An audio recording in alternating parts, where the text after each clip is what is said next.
Welcome to APTN National News on this Tuesday, August the 6th. I'm Dennis Ward. We begin in BC, where water has begun spilling over a massive landslide, damming the Chilcotin River in the central interior of the province. The slide happened last week at Farewell Canyon, around 22 kilometers south of Williams Lake, creating a lake about 11 kilometers long. Debris began flowing downstream from the Chilcotin River landslide area Monday morning. Provincial officials say expected fast-moving waters poses a risk to human life, and there's risk of further landslides. Evacuation orders have been issued in areas along parts of the Chilcotin and Fraser rivers. Officials ask that those living close to the rivers stay away. The Chilcotin National Government, which relies on salmon from the Chilcotin River, says it has major concerns. We should have our salmon run going on right now, and now with this slide, there's no passageway. Whatever salmon's in the river system, they're darting off in neighboring streams and creeks and stuff like that, and I guess waiting for the debris to the dam to clear up. The Chilcotin Nation chiefs are just wrapping up a press conference right now about the current situation with the landslide release and discussing next steps. We'll bring you the latest tonight on your APTN National News.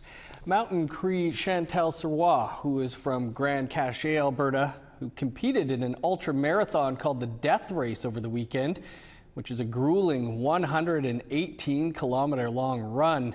APTN's Chris Stewart spoke to her about what it takes to finish this challenging event. This isn't your average marathon. A full marathon is just over 42 kilometers in length and can challenge the best runners. The Death Race, held in Grand Cache in northern Alberta, is almost 3 times that length at 118 kilometers. It has runners going up 3 mountain summits, crossing freezing rivers, and over 5 kilometers of elevation changes. To make it to the finish is the most important goal. 34-year-old Chantal Sirois competed her second solo ultramarathon this past weekend. She told APTN that there were many challenges along the way. We had such a dry summer, like all the streams and little creeks that you would get some refreshing and cool down in. They were all dried up, so you couldn't, even when you did have a little stream to dip your hat in or something, the water was warm. So there was not much relief. She says it was the most physically demanding 22 hours in her life. It took her 22 hours and 47 minutes to complete. Going straight up, so right off the bat on leg 2, as I started climbing, I felt a bit of nausea right away. And so feeling sick to your stomach is a challenge, because it's important to keep your nutrition up if you're going to be out there for as long as you are. So forcing yourself to try and get something down without it all coming up, trying to get your water in. So you have to take salt tabs and stuff to keep your electrolytes and all of the cramping at bay. And what was it like crossing the finish line? But the mental gruel to get through to the finish, to push yourself through despite all the pain and discomfort you're through. Once you reach that finish, I don't know how to describe it. It's just so emotional in the sense of, like, you can't believe that you endured the level of suffering that you did. She told APTN that she might do it again next year and hopes to see more Indigenous competitors. Better her than this reporter. Chris Stewart, APTN National News, Edmonton. That is bonkers. Congratulations, Chantal, and everybody who managed to finish that race. Well, the annual Treaty 5 Summit is set to begin this week at the Lower Fort Garry National Historic Site outside of Winnipeg. The event started in 2018 and is attended by all the First Nations in Treaty 5 and is being hosted by Kinnuj First Nation this year. Some of the topics include sovereignty and Indigenous laws, developing a Treaty 5 framework, and understanding the agricultural benefit claims process. T.R. Wheatley was on site yesterday and spoke with host chief Tony Travers of Kinnuj First Nation. So we're here at the Lower Fort Garry National Historic Site, where I'm joined now by Chief Tony Travers. Tell me a little bit about this summit this week. Hi, it's Chief Tony Travers, live at 5 from Treaty 5. Kenojiskagan First Nation. We're hosting the annual Treaty 5 Summit from Lower Fort Garry. It's being held on August 6, 7, and 8 at the just outside of Winnipeg. Yeah, and so tell me a little bit about some of the people. You said there's a lot registered already. Yes, we have 1,200 registered as of Friday, but we're the walk-up crowd usually is pretty large, so we're expecting a couple thousand at least here. And so this, how many nations will be here? There's over 40 First Nations that are a part of Treaty 5, so we're expecting a representative from each and every one of them. So why is it so important to have a gathering like this?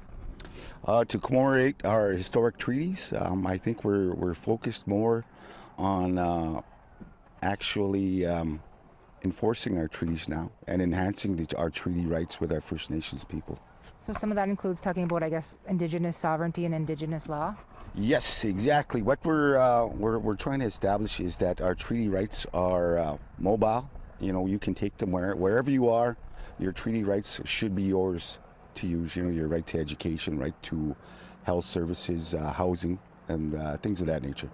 And then I guess one of the bigger topics, the agricultural benefits, aka cows and plows. Cows and plows. I've got cows and plows on my mind every day. I've got a band member usually calling, "Where's my cows and plows?" But we do have, I know our First Nation is actually in the process right now of negotiating for our claim. They have an expedited process now, so I think a number of the Treaty 5 First Nations are now in the process of either being recognized for their claim or are in the process of establishing their claim. Mm-hmm. Yeah, just talk about some of the other stuff that is expected this week here. We have a number of dignitaries from various First Nations that will be speaking. I think the Premier will be here tomorrow to say some regards. I know the Grand Chiefs will be here. A number of chiefs from the local areas that will be invited to speak. So we are, like I said, we're expecting a large crowd, large attendance. I think pretty much, well, half of my First Nation is here. We do have a campsite set up just outside here, so we have other membership that are staying in local hotels. And then from my understanding, this kind of rotates and goes to different communities, so it's kind of every year you guys kind of move around, right? Yes, usually there's a host nation for the annual celebration. This year we are the host. Our First Nation is 265 kilometers away from Winnipeg. We don't actually have the facilities to host it at our home nation, not as of yet, but Lower Fort Garry was a site that was previously used, so we were able to use this site again. And then obviously, you know, we're talking about treaty issues, the importance of sovereignty within the Cree Nation. Well, not just the Cree, but all the nations that are represented in Treaty 5, rather. But, you know, it's also a family event. Yes, exactly. I know we have a number of families. Like I said, I think that's one of the biggest things, is to teach our young people about their treaty rights, our treaty history, and the reclamation of their rights as sovereign people of the first peoples of this land. And so obviously Treaty 5, but I guess, are you welcoming everybody to come if they want to come check it out? Yes, all nations. We're hoping to have a large attendance of anyone that would like to attend.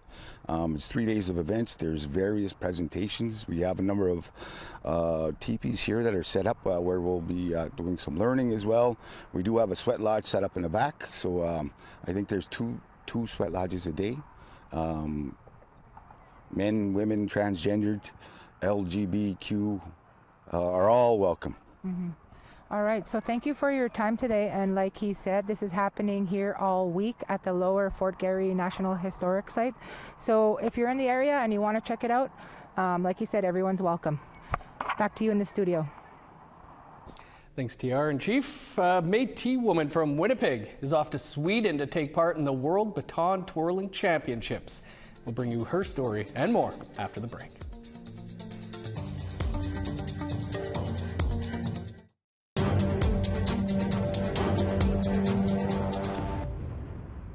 Welcome back. Two First Nations in Northern Ontario are coming together for what is being called a historical cultural event. CTV's Lindsay Alick shares the details. Two canoes, two nations, joining together in a journey along the Chilcotin River to the Iroquois and Anishinaabe battle site at Collins Inlet. The historic value in it is our communities. This is the first time the two nations have paddled together in the same boat on this water to a site that once echoed battle between our two nations. So today's about unifying. It's important for our visitors to understand that yes, we have similarities, but we are different as well. Having different land bases and different teachings and histories, there's so much to learn across Canada and even in Ontario, and we all have different stories, but yeah, quite similar. And it's nice to see the two nations coming together to just show that alliance and show Indigenous tourism why we're here and what we're here to do. Youth, elders, and invited guests shared wampum belt teachings, oral history, traditional foods, and symbolic gestures of peace and goodwill. The cultural exchange doesn't end here, though. Day 2 will be at the Wikwemikong Arts and Music Festival, where our Haudenosaunee friends will share some of their smoke dance and some of their culinary experiences on the main stage at the music festival. And then on Saturday in our cultural pavilion, it'll be a little bit more intimate, where they'll again share the history of the smoke dance, and then they'll also do some corn experiences, some culinary experiences at the pavilion. The two nations say they hope other Indigenous communities see that partnership between nations is beneficial for all. Using Indigenous tourism as that vehicle to have that nation-to-nation dialogue, but to also inspire some communities to use Indigenous tourism as a way to reclaim those stories and to share some of that history. The cultural exchange will continue in 6 nations from August 16th to the 17th, when Wikwemikong Tourism visits the Haudenosaunee territory. Lindsay Alick, CTV News, Killarney. A Red River Métis from Winnipeg will be spinning her way to Sweden for the World Championships in baton twirling. Taking place this week, APTN's very own Laura Timtinchin will be competing against 17 other countries for gold. Sav Jonesa met up with her during one of her final practices. For 15 years, Laura Timtinchin has been honing her skills in the sport of baton twirling. Now, the 24-year-old is off to Sweden to twirl in the 2024 World Championships for the second and last time. It's intense. It's pretty overwhelming when you get there, but it's so amazing to watch the best of the best be the best of the best on the floor, and to learn from those people as well and just be a part of it. Timtinchin isn't new to competitions. The Red River Métis competed in her first national championship when she was 11 years old and brought home gold with Team Canada in an international competition 2 years later. With 5 other international competitions and 2 silver medals under her belt, Timtinchin says after this championship, she'll turn to coaching. It's kind of a different challenge, I'd say. Instead of you having to put the pressure on yourself to catch the next trick or do the next big thing, you're trying to help little ones figure out who they are in the sport and what they can do. So there's 3 main aspects of baton. So aerials, which is your big tricks, throwing the baton in the air and doing gymnastics or spins underneath it. Then there's contact material, so it's really fast flips really close to the body and always keeping the baton moving. And then rolls, so rolling literally on your body, on your elbows, on your neck, on your arms. So those are really the 3 main components that put together a routine. The illusion cartwheel is her favorite trick to perform. There are around 18 countries competing in the World Championships. To beat the pressure, Timtinchin says she focuses on having fun and enjoying herself. I used to think a lot about what other people thought about me, and recently in the past couple of years I've just been twirling for myself. So that's been really a huge change for me. Yeah. What kind of changes have you noticed with that? Just my confidence level, I'd say. The worst thing that you can do in baton is drop on the floor. So it's a penalty every time you drop the baton during your routine. So I found that I was droppy and coming off the floor, even if I only had 1 drop, I'd still be upset with myself just because I was always thinking about, oh, that person in the audience saw me drop, or maybe my parents aren't proud of me, or whatever it may have been. And yeah, just learning to twirl for myself and for my coach, that was a really big improvement for me. Despite the rigorous training and agility necessary to excel at the sport, Timtinchin says not everyone respects it. Baton twirling wasn't recognized as a sport of association by Sport Manitoba for many years and still isn't recognized by Ontario's Sport Federation. It takes so much time, so much dedication, just like any Olympic sport or hockey or basketball or whatever it may be that you're doing. So many hours in the gym, so much dedication. It takes the same amount of work as any other event, I think even more sometimes, keeping your flexibility up, keeping your skills up, always pushing to do the next hardest trick, more elements under the baton. So I'd say to the haters that it's a real sport. The World Championship event takes place August 4th to 11th in Sweden. Sav Jonesa, APTN National News, Winnipeg. Wicked stuff. Good luck, Laura. We'll be waiting to see how you do. Indigenous tourism is booming in the heart of the country, according to a new report by the Conference Board of Canada. In Manitoba, the number of Indigenous-owned businesses more than doubled between 2019 and 2023, jumping from 81 to 170. In the last year, the province's Indigenous tourism sector added nearly $91 million to its GDP, $124 million to Canada's GDP, and created over 2,000 jobs. Arts, culture, and heritage-focused ventures like cultural festivals, artist markets, and museums dominated the sector, followed by accommodation and recreation and outdoor activities. The report says the recent growth underscores the need to continue empowering Indigenous communities through increased economic opportunities and cultural preservation. A youth from Peguis First Nation has recently returned from the 2024 Paris Olympics and the United Nations in Geneva. More on that coming up after the break.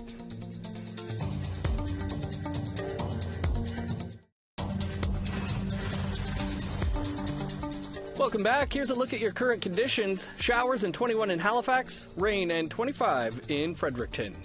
8 with rain in Kuujjuaq, showers and 10 in Nain. Sun's out in 24 in Montreal and Val-d'Or. 26 in Sault Ste. Marie, 24 in North Bay. Showers and 23 in Thunder Bay, rain and 20 in Sioux Lookout. Chilly and showers, 15 in Thompson and God's Lake. 20 with rain in Winnipeg, 21 and showers for Dauphin. 24 with rain in Regina, 19 in Saskatoon. 19 with rain in Meadow Lake, 22 in showers in La Ronge. In northern Alberta at this hour, showers and 25 in High Level, 23 with rain in Fort McMurray. 18 and rain in Edmonton, 20 and showers in Lethbridge. Sunny high of 22 in Vancouver right now, 30 in Kamloops.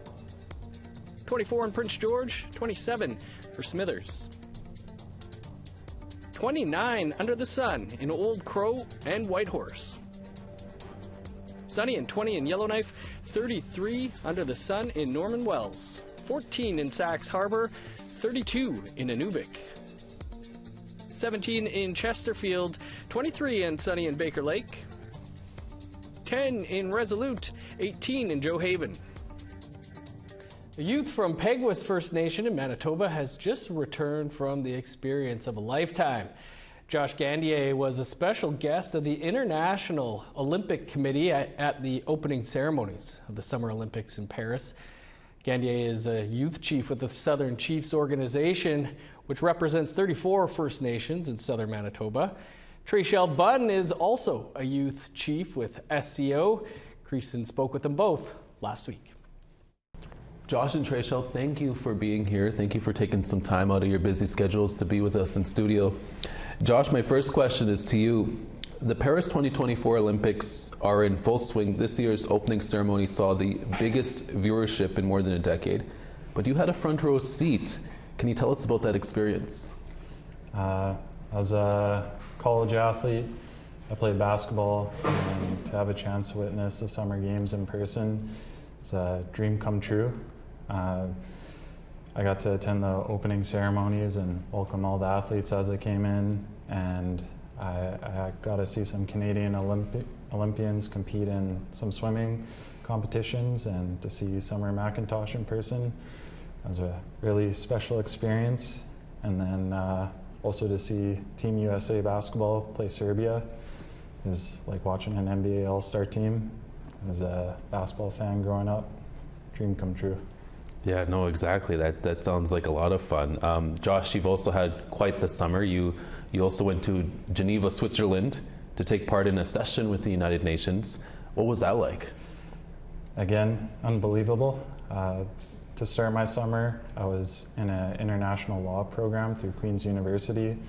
So I was starting to learn the systems on the international level, the UN being one of them, and to learn about it in school and actually go and participate, have a chance to speak, and meet everybody working in the UN system. It was a very practical and amazing experience. That's awesome. Trishelle, what do you think it means to have First Nations youth representing on the world stage like this? I think it's really important, and I think something that the SEO Youth Council and both Josh and I are really passionate about is making sure that youth voices are involved within every space and every place that decisions are being made. So I think SEO taking us to the global level, the international level, really speaks volumes to their commitment to empowering young people like myself and Josh and our fellow Youth Council members. I think it's just so important. I think so often youth are told that we're the leaders of tomorrow, the leaders of the future, but I think letting young people know that we're the leaders of today as well is so important, and being able to prepare us to one day fill those big shoes on and to be able to advocate on the international level is so important. For sure. And Trishelle, you and Josh are both in law school to be future lawyers. How important of a role do you feel the SEO youth chief is for both of you? Honestly, I think I never really ever imagined when I was elected youth chief the opportunities that would come along with it, and to be able to work alongside and learn from Josh both in law school and then together as youth chiefs, I think it's been amazing. And SEO and the youth council position and the youth chief position has been really instrumental, and I think in the development of Josh and I's career now as young people, but I think it'll also hopefully propel us into the future as well, so we can continue being advocates for young people and for our communities. And how does your role as youth chief feel for you and moving forward here? It's been about a year and a half now, and we're going to be wrapping up our terms as youth chief. And as the role of youth chief ties into law, we've everything we've been learning in school, and to be able to use that with our leadership and enhance our capacities for leadership with the legal education.